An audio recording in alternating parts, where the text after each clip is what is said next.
Hi everyone, you are Reddit expose there, enjoy watching.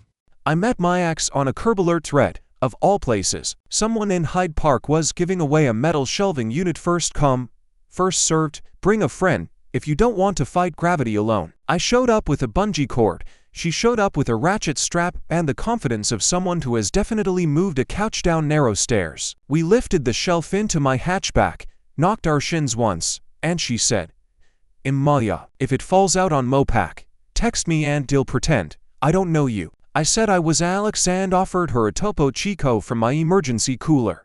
We sat on the curb, sweating through our masks, and discovered we both kept weird hours. She worked late prep at a kitchen on the east side.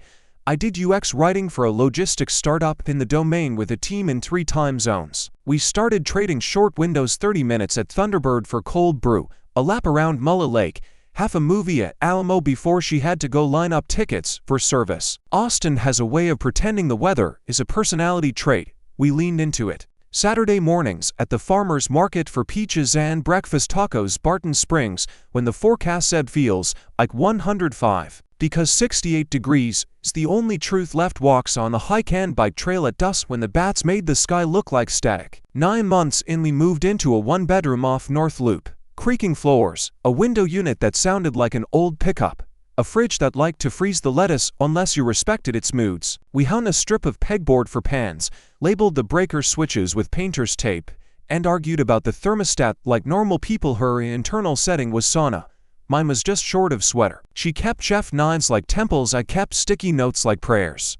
Our Venn diagram overlapped on midnight ramen, early grocery runs at H-E-B before the rush, and black and white movies on weekdays when both our managers forgot we existed. The cracks didn't come loud. They came like drift. Her prep shifts bled into service, by stand-ups bled into late quick fixes. We were tired in different directions. She started staging on her one night off the chef and new spot on Manor, liked her cuts and her tempo, and I started hoarding quiet like it was a limited time offer. We postponed the same conversation 3 times.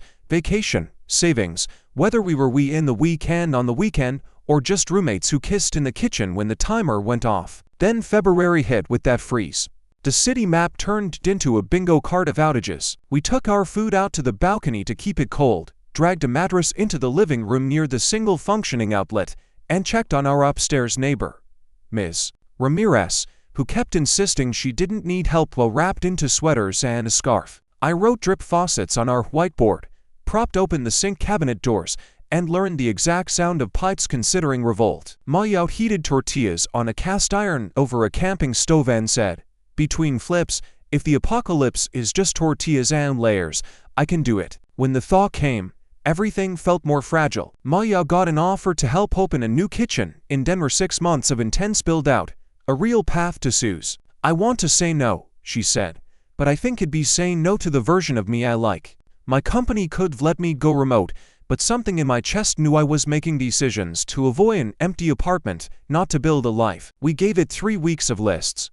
Pros, cons, budgets, flights, let's be heroic versus let's be honest. One Sunday at radio, under a huge tree that seen more breakups than any therapist, we decided to break up like adults. No villains, no last-minute movies. She took the cast iron, I kept the shelf. We split the spice drawer like a treaty. Taco seasoning is neutral territory. For a while I lived like a museum docent for a life that had closed. I moved the couch 2 inches left. I relabeled the pantry like that would fix anything. I made an appointment at a sliding scale clinic on Guadalupe and said out loud things I had been euphemizing. That I confuse control with care. That if got it sometimes means I don't know how to ask. My counselor gave me homework that sounded like a dare. Turn off Slack after 8, write 1 text per week you're scared to send, don't watch the news while eating. It turns out the opposite of melodrama is maintenance. I put felt pads under chairs. I installed a cheap door closer so my door would stop announcing me to the hallway like a sitcom. I printed bilingual boil water instructions the next time Boston Water blinked and taped them by the mailboxes. I joined the bike Austin count on a Saturday morning and made little crosses on the clipboard while strangers pedaled past. I took the leftover crates of water from a neighborhood drive to Miss Ramirez and stayed long enough to change the light bulb on her porch. She told me I was a good boy even though I'm 32. Maya texted occasionally from Denver. A line cook's tattoo of a whisk, a snow fog street, or ramekin pyramid that would be a problem for any earthquake. I sent back proof of life, a basil plant that wasn't dead, a photo of Barton Springs in November, a screenshot of an error message I rewrote to sound like a person instead of a robot. We lost the page. Not you. Tap to try again. We didn't barter feelings, just weather and work. It was enough. I ran into her once that fall at the Mulla HEB, of all statistically likely places. We parked in the same aisle, both grabbed a dented can discount cart, and met in front of the bulk rice. She looked like someone whose hands do what she asks. I probably looked like a guy who owns too many labels. We hugged, compared notes. She had a scar on her wrist that I recognized. I had a plant that she made fun of, and then we parted at the self-checkout without the sticky feeling of unfinished business. It felt like the city had finally given us a proper exit. Life after has been boring on paper and weirdly satisfying in practice. I help the community fridge on and restock on Fridays. I run the short, polite texts that workshop at the library once a month for tenants who want to ask for repairs without starting a war. At work, I added a slide to onboarding called What You Don't Have to Know by Friday, which calmed down to juniors more than any pep talk. The building group chat still explodes once a quarter. I write, I hear you, here's a plan, and then I go tape the plan to the door. Somewhere in there I met Jess. Matt is generous. She lives 2 doors down, and her dog introduced us by headbutting my niece. She runs front of house at a venue on Red River and can loop a cable faster than I can untangle a sentence. We made a rule early. Fix your own things first, then offer. We keep to it. On Sundays we do soup and no phones. She cut the zip tie off my bike light and replaced it with an actual mount. I put a hook by her door so her tote bag wouldn't live on the floor. Little swaps that feel like trust but look like hardware. Sometimes I still get the itch to write a grand gesture into my calendar. That's usually my clue to do the opposite. Check the filter arrow on the air purifier, point it toward the fan. Not away. Refill the quarter cup on the shelf by the laundry. Send the "You'll be late" text before late happens. I keep 3 lines in the notes app like a pocket compass. Call earlier, not louder. Paperclip if it holds, stapler if it doesn't. Enough is what runs again tomorrow. Last week I added a strip of high contrast tape to the first step in our back stairwell. It's the kind of improvement nobody notices except when it's not there. A day later, someone wrote, in block letters on an index card, and thumbtacked it up. Thank you for the step. No more half falls. No unit number, no signature. It looked exactly like the city when it's working. I don't think of Maya as a lesson anymore. She's a person. I loved who picked her road. I picked mine. When the bus whispers and the door closes softly, and I've got soup on the stove and a plant that needs water on Tuesdays, I can say the same 2 words I've been practicing since we carried that shelf to my car. I'm here. And for once that's enough. I didn't realize the paperclip chose had become a habit until I caught myself doing it at work. A bug report came in with 20 people CC'd, half of them anxious, 2 of them important, and 1 of them me. Old me would stapled the moment shut. Long thread. Big words, a promise, regret by midnight. Instead I wrote 6 lines. What's broken? What we know? What will try by end of day? What happens if that fails? Ting me if this blocks you. Send. No caps lock, no hero cape. The thread got quiet in under a minute, the way a door quiets after you finally install a closer. That night I walked home the long way, past the bodega with the cash only sorry sign that stopped apologizing years ago. Past the dry cleaner that sells batteries in a dusty bowl by the register. The staircase in our building still smells like wet concrete and someone's dinner. On the 2nd floor landing, the mutual aid shelf was a little empty, level gone, tape measure gone, only 2 hex keys left like eyebrows. I refilled it from my toolbox and added a new car. If you took it, write the date. If you broke it, write broke and you're apt. Well, figure it out. To be. Paperclip over stapler, nudge over rule. My ex texted the next morning. No preamble. Hi. I'm in town today's. There's a box in storage with my winter stuff. Could you buzz me in around 6? I typed yes and left it there. A single word that didn't invite a conversation we didn't need. She arrived in a navy beanie I didn't recognize and the same worn backpack I did. We rode the elevator in that careful silence people use when they know all the old versions of each other's faces. At the storage cage she pointed at a mislabeled box. I handed her a box cutter. She corrected the label. You look rested, she said. I told her the truth. I sleep. We both smiled, not because it was profound, but because it was finally accurate. Outside, She shifted the box on her hip. Thanks for not. She made a vague gesture that contained 100 verbs. Solving, questioning, explaining. Yeah. I said, me too. We did a quick half hug that didn't try to be anything else. I buzzed her out. The door didn't slam. A week later our building did its version of a town hall. The super taped meeting. Heat, deliveries, nose to the mailboxes, which in New York guarantees to people and a ghost. But 11 showed up, counting the ghost, and someone brought rubberlock that disappeared faster than the agenda. I walk everyone through the boring things that keep a house together. The laminated heat, HPD flowchart, the salt in November reminder, the filter arrows, to do not store lithium batteries in the hallway page with a phone number if you wanted a fire-safe box.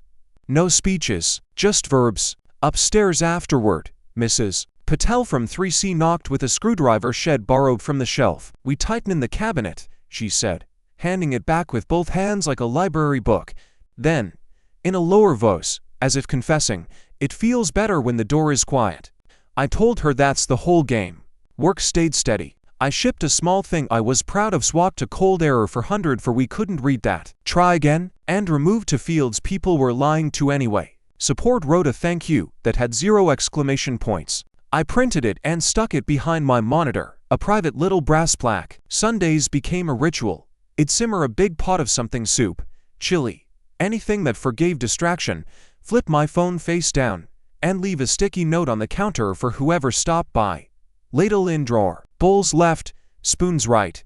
If you wash, you're a hero. If you don't, you're still invited. Sometimes Talia came after clinic hours, sometimes Mark from Frey brought a broken lamp, sometimes no one, and I ate on the windowsill with the radiator ticking like an old watch. One night, mid-stir, the building group chat lit up. Elevator stuck between 3 and 4. Anyone? I grabbed the emergency key sheet, wet taped to the corkboard, called the number, then texted the chat the ADA and, more importantly, we're on it. 10 minutes later the door slid open like nothing had happened. The teenage beau inside stepped out, cheeks pink, and muttered thanks without eye contact the way teenagers say please don't make this a moment. We didn't. My ex sent one more text, a photo of a sidewalk stencil from out west. Slow down.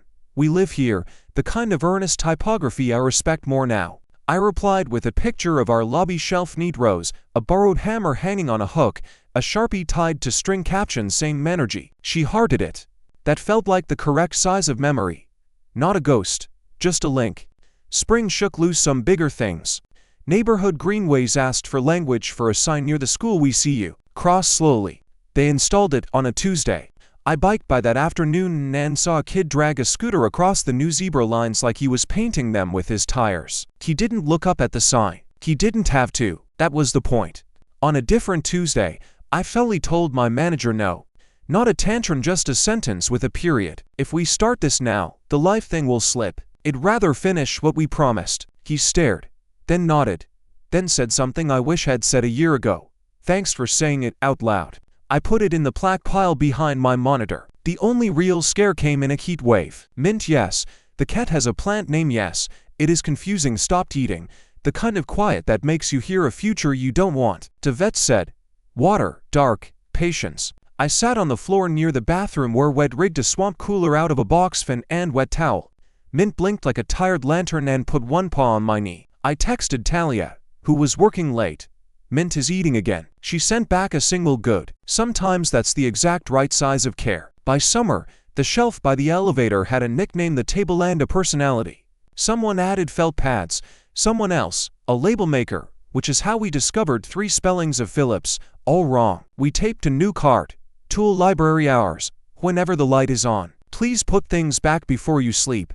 It worked better than a lock. I still ran into the past, because cities are small when your routines are honest. At a street cart near the park I saw her again, my ex, in line with a friend.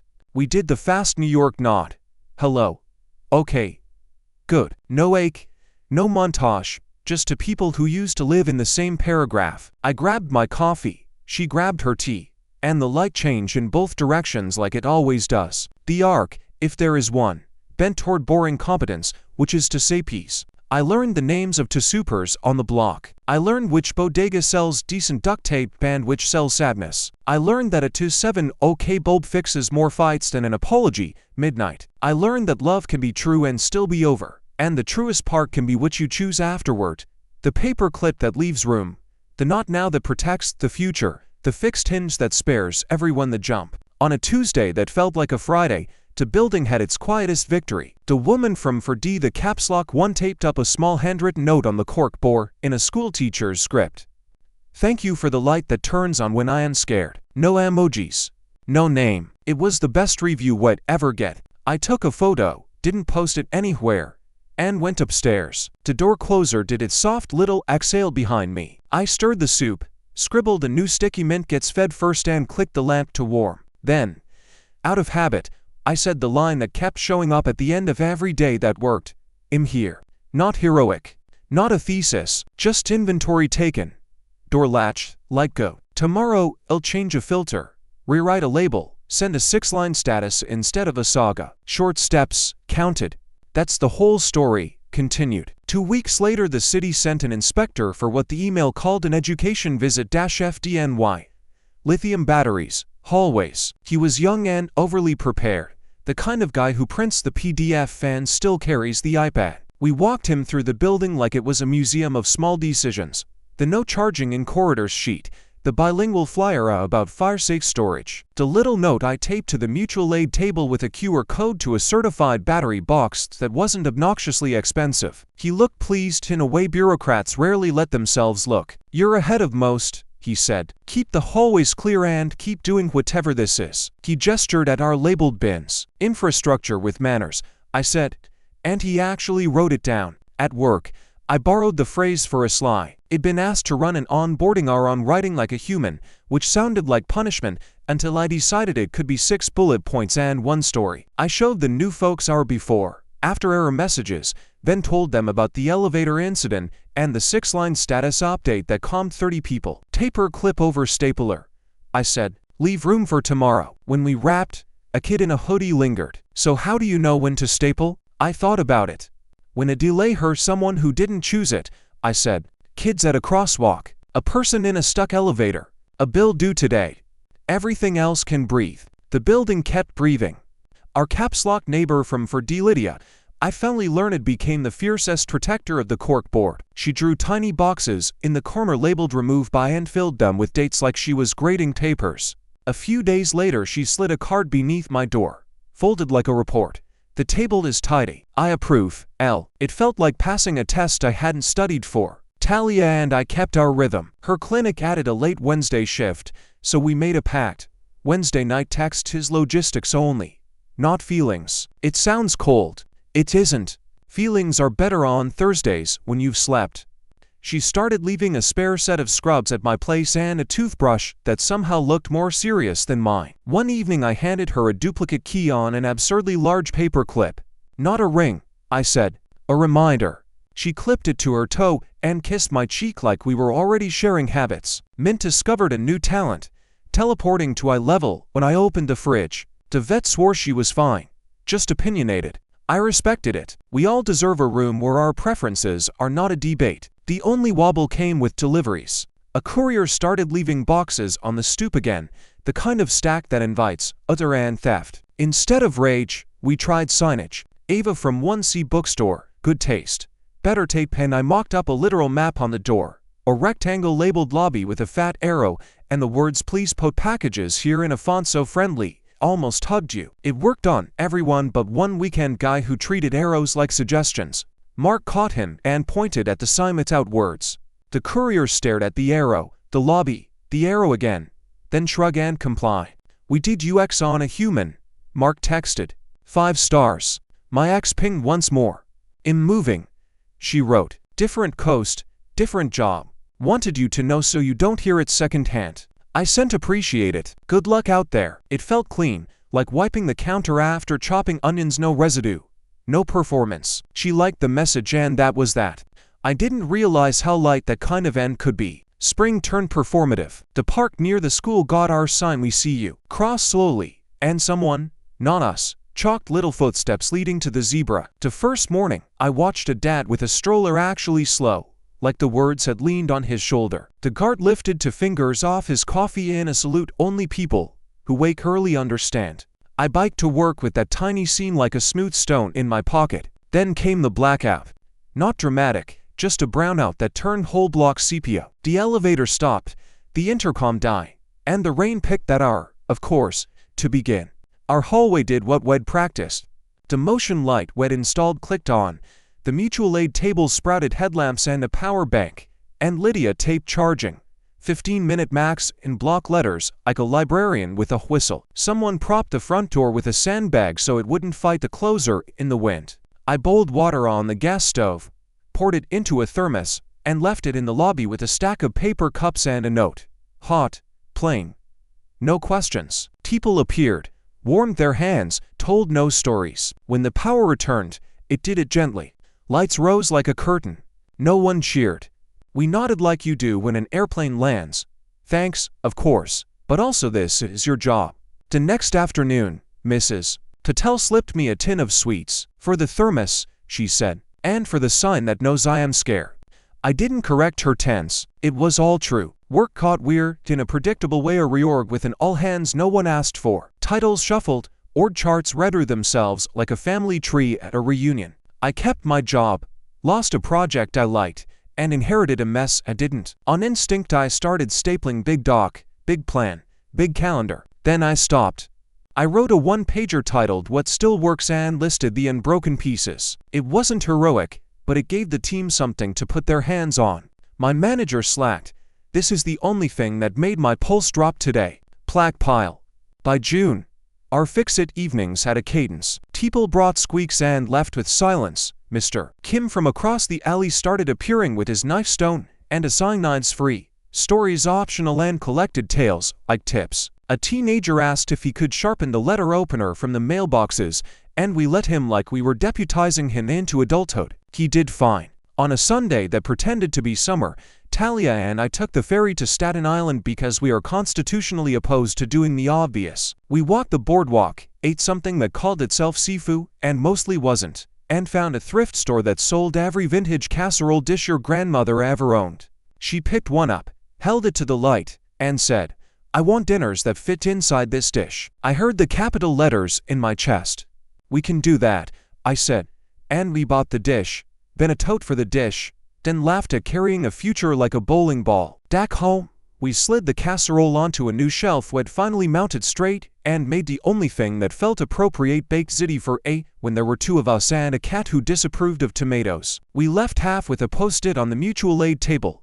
Take some. Label yours. Return the dish if you remember. The dish came back 3 days later, washed, with a paperclip holding a recipe card that said, "Add fennel to the sausage." Absolute strangers can edit your life kindly. The last time I saw my ex, it was proof cities are small and merciful. We were both at the same crosswalk, different corners, the light doing math. She lifted a hand, I lifted mine. The light changed and so did we. We crossed in opposite directions and didn't look back because you don't look back when the timing is right. On a night that smelled like hot rain and clean laundry, I did the loop of started calling closing. Checked the lobby, capped the Sharpie on the table, clicked the motion light to test. Pressed the door closer just to hear that soft exhale. Min followed me room to room narrating in trills, which I translated as, "All right, human, inventory complete." Back upstairs, Talia slid her clinic badge onto the hook under the keys, like it had been there since the building opened. "How was it?" I asked. "Loud," she said, "and good." She opened the casserole dish, which was empty but for the recipe card. "We should keep this," she added, meaning more than cardstock. We brushed our teeth in the same small bathroom without choreography. I turned the lamp to warm. Somewhere under us, water ran through old pipes that had seen worse days. Before bed I wrote a line on a scrap pen, taped it to the inside of the cupboard where we keep the mugs, next to all the other tiny truths. Short steps count. Then I turned off the big light, let the hall glow keep its promise, and said it the way you say your own name in the dark to prove the room knows you. "I'm here." In the morning there will be emails and errands, a kid wobbling a scooter across our zebra, a package that actually makes it to the lobby, and someone at the cork board erasing a date and writing a new one. I'll change a filter, send a 6-line status, return a borrowed level, and maybe if I'm lucky find our casserole dish on the table with another paperclip suggestion. That's the whole arc now. More verbs than vows, more door closers than declarations, and it's enough.